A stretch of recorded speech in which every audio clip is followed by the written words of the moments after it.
Hey, welcome to my second video. Thank you for joining on my programming journey. Um, what I like to do is I like to make videos, so I can learn myself and I can kind of help others, learn with me who are just getting into programming, right? I'm a beginner as well, so, just bear with me. But anyways, today we're going to learn about the biggest concept of programming, right? Which is the OOPS concept. Okay? So we're gonna learn about OOPS concept, right? It's called OOPS. What basically OOPS stands for is it's known as object, oriented programming. Okay, that's the definition of the OOPS concept or OOPS, right? So let's get right into it. The OOPS contains of you know it's like a programming paradigm. OOP is like a programming paradigm that kind of revolves around the idea of object, right? So what is an object, right? An object is like a combination of a data and a behavior, right? And it kind of represents a real world entity. So for example, you could have an object that kind of represents a person, right? With the data such as their name, age, and address, right? And they could have a behavior such as like we walk, we talk, all of those are a behavior, right? That a person has. So that's kind of like a you know background on what an object is, if you didn't know. Um, so yeah, so OOPS kind of has a four key principle, that makes it a very popular programming paradigm, right?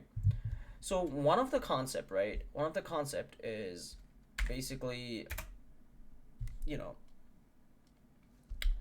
one of the main concept, or one of the concept is encapsulation, right? Encapsulation. That is one of the concept, right?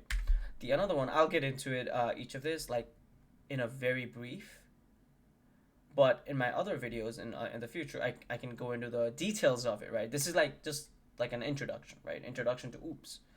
So just bear with me, and today we're just gonna go over the overview of it, right? Nothing too deep, but in my upcoming videos, I can go through each concept and kind of show you code, my code base and how we approach a couple of things, and then you'll get more of an understanding when we do it then. But this is just like an introduction, right? So, anyways, moving on. The first one is the encapsulation, right? The second one is inheritance. Okay, very important, guys. Very important. Inheritance, right? And the third concept is going to be the polymorphism. And finally, the last one is going to be the abstraction. Okay? That is going to be our four of the main OOPS concept. Okay? So let me comment those out, right? So, starting with encapsulation, right? So, what does the encapsulation mean, right? Well, it means that an object data is hidden from the outside world. That's basically what it is, right? What it means is basically an object, right? An object's, right? Data is hidden from the outside world, right? So, it can only be accessed through the object behavior or methods. That's what basically the encapsulation part is. And so why do we do this, right? Why is encapsulation needed? Well, the encapsulation is needed because this helps to protect the data within an object, right? And makes it easier to maintain and update the object's code. And this is also where you get to learn about getter and setters as well. Okay? Getters and setters, like that's basically where the getters and setters concepts comes in, right? For encapsulation. And as I said, I'll get more into detail about what an encapsulation is in my future video, right? But this is just an overview. So yeah, that's basically what an encapsulation means, right? So let's move on to inheritance, right? So what is inheritance, right?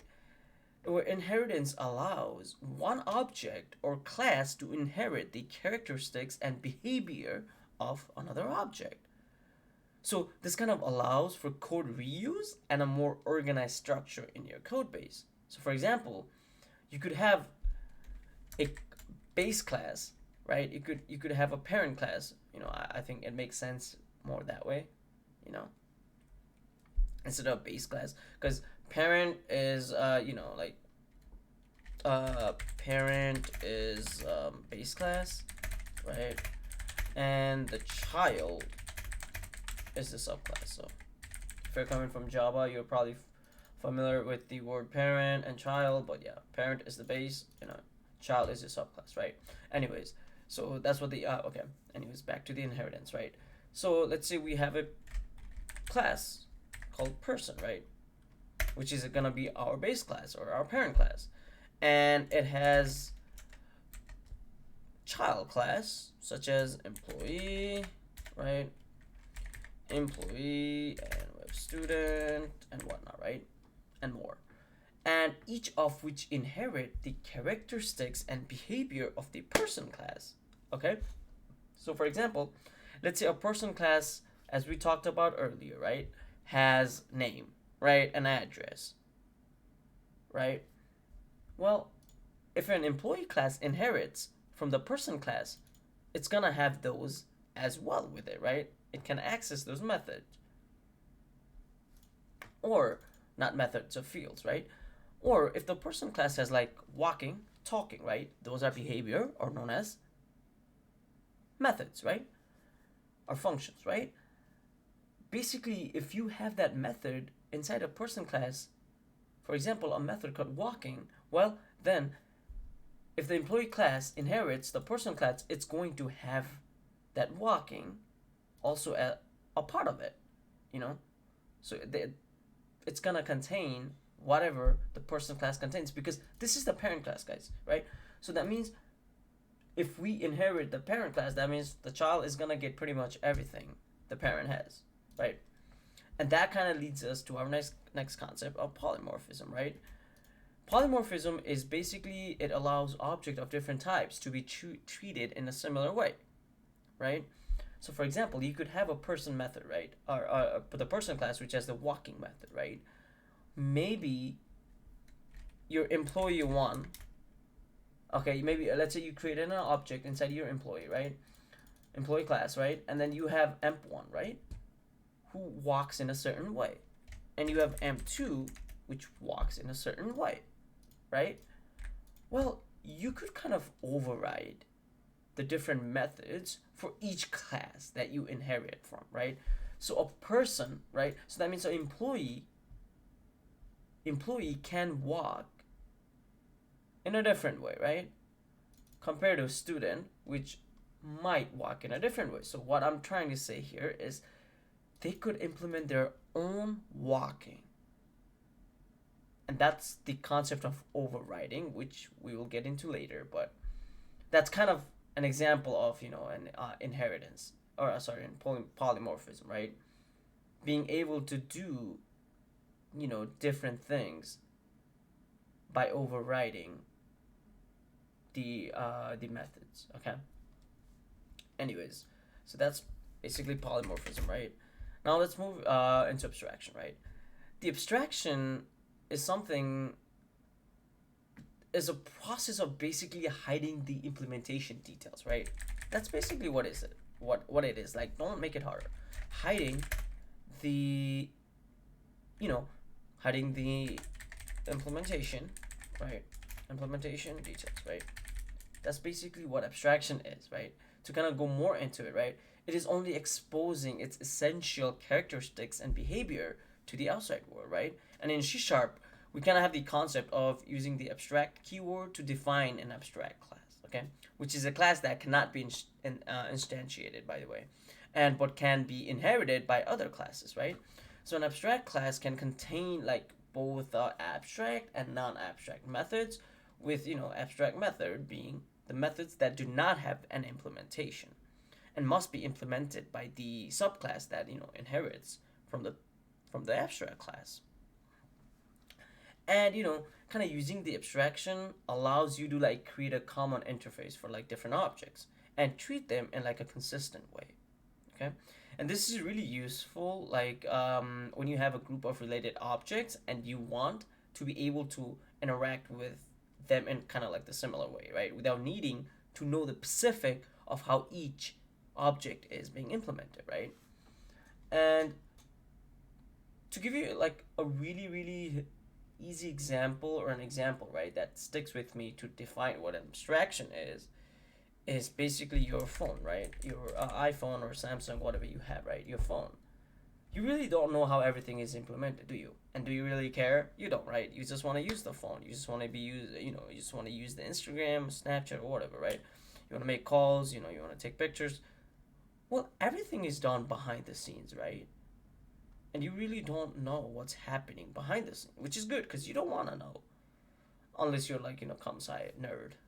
Then that's a whole different story. But as a normal user, I don't want to see how it's implemented. I just want to use the product, and that's really what abstraction really comes into. That's basically what abstraction is. So don't make it harder than you think, right?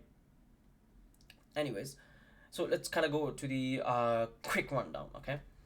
Encapsulation, it is an object data that is hidden from the outside world, right? Kind of goes back into the abstraction, right? Kind of ties in with it, so it's kind of similar concept, right? And that's where you're gonna see getters and setters, because once you have private fields, and to access that you need to you need to get it, right? And then if you wanna set anything, then you can use the setters, right? That's basically encapsulation. Inheritance is basically you inherit from the base class, right? And then you're gonna be the subclass, right? You're inheriting from your parent class, and you get all the features that the parent class has on your class, or the class that is child class, right? And it is done using, for example, right, person, and then this column right here. And if you do employee, and then that means now this is how you do it in C#, okay? And polymorphism is basically being able to do, basically being able to override the different methods that your base class has, and making it into your own, right? So you can, polymorphism, right? That means many ways to do it, right? And abstraction is basically hiding the implementation details, and just showing the user what's needed. Anyways, thank you so much, guys. The video was pretty long, but this is just an introduction, so thank you.